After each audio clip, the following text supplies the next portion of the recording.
തിരുവചന പ്രദീപത്തിലേക്ക് ഏവർക്കും സ്വാഗതം. ഇന്നത്തെ നമ്മുടെ ചിന്താവിഷയം അത്ഭുതകരമായ ദൈവിക പരിപാലനം എന്നതാണ്.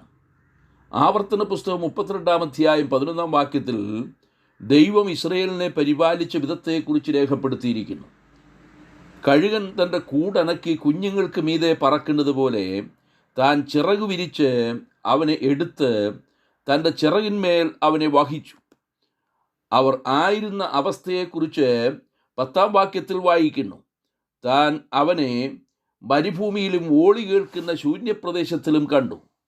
അവനെ ചുറ്റി പരിപാലിച്ചു, കൺമണി പോലെ അവനെ സൂക്ഷിച്ചു. ദൈവത്തിൻ്റെ അത്ഭുതകരമായ പരിപാലനം തൻ്റെ ജനത്തിന് അനുഭവിച്ചറിയുവാൻ കഴിയുന്നു.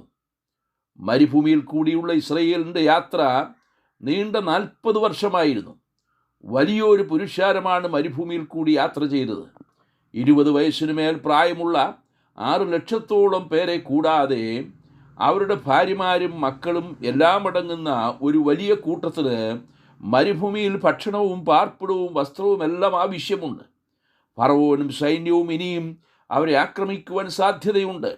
മരുഭൂമി യാത്രയിൽ ആവശ്യങ്ങളെല്ലാം നിർവഹിക്കപ്പെടണം. ശത്രുവിൻ്റെ പോരാട്ടങ്ങളിൽ നിന്ന് സംരക്ഷിക്കപ്പെടണം. ഇതെല്ലാം ദൈവം അവർക്ക് വേണ്ടി നിർവഹിച്ചു കൊടുത്തു.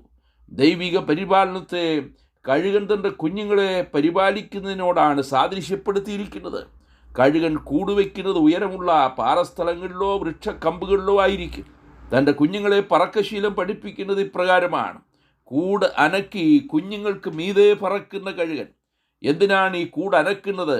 കുഞ്ഞുങ്ങൾ സ്വസ്ഥമായിരുന്നാൽ പോരാ, അവയും സ്വന്തമായി പറക്കാനും ഇര തേടാനും അഭ്യസിപ്പിക്കപ്പെടണം. കൂട്ടിലെ മാർദ്ദവുമുള്ള പഞ്ഞിയോ തുണികളോ ഒക്കെ ആദ്യം കൊത്തിവലിച്ചു കളയും.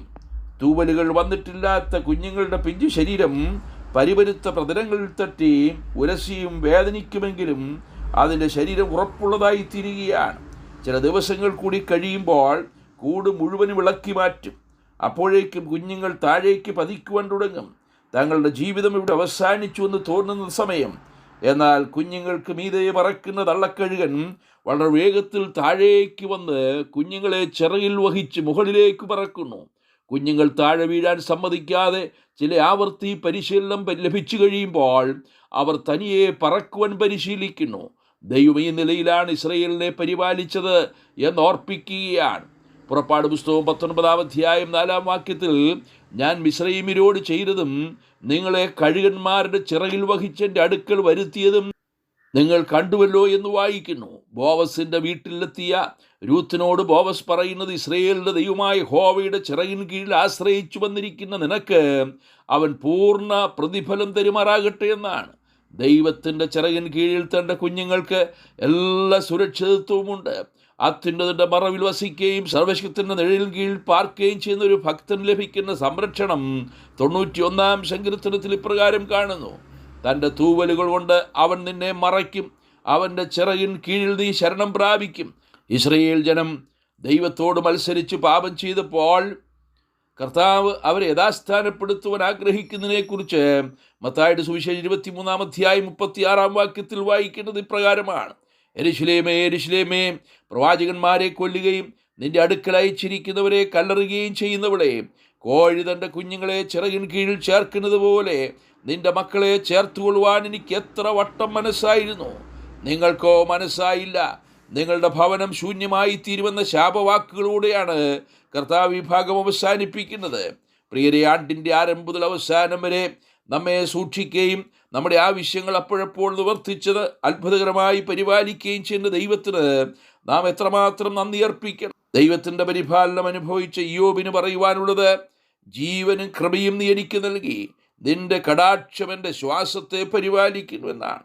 ദാനിയേലിൻ്റെ പ്രാർത്ഥനയിൽ ഈ പരിപാലനം ലഭിക്കുന്നത് തന്നെ സ്നേഹിക്കുന്നവർക്കും തൻ്റെ കൽപ്പനകളെ പ്രമാണിക്കുന്നവർക്കുമാണെന്ന് ദാനിയേൽ 9:4 നാം വായിക്കുന്നു. അനർത്ഥങ്ങളും അപകടങ്ങളും അടിക്കടി വർദ്ധിച്ചു കൊണ്ടിരിക്കുമ്പോൾ, രോഗപീഠകൾ പെരുകി വരുമ്പോൾ ദൈവത്തിൻ്റെ സംരക്ഷണം അനുഭവിക്കുന്ന ദൈവമക്കൾ സന്തോഷത്തോടെ ദൈവത്തെ സ്തുതിക്കും. എന്നാൽ നിന്നെ ശരണം പ്രാപിക്കുന്നവരെല്ലാവരും സന്തോഷിക്കും. നീ അവരെ പാലിക്കുന്നത് കൊണ്ട് അവർ എപ്പോഴും ആനന്ദിച്ചാർക്കും. നിന്റെ നാമത്തെ സ്നേഹിക്കുന്നവർ നിന്നിൽ ഉല്ലസിക്കും. കർത്താവ് നമുക്ക് നൽകുന്ന സ്വർഗീയ പരിപാലനത്തിനായി നമുക്ക് ദൈവത്തിന് നന്ദിയുള്ളവരായിരിക്കാം. കർത്താവിൻ്റെ നാമം മഹത്വപ്പെടുമാറാകട്ടെ. സ്വർഗീയ പിതാവേ, കഴിഞ്ഞ ഒരു വർഷം മുഴുവനും അത്ഭുതകരമായി ഞങ്ങളെ പരിപാലിച്ചു.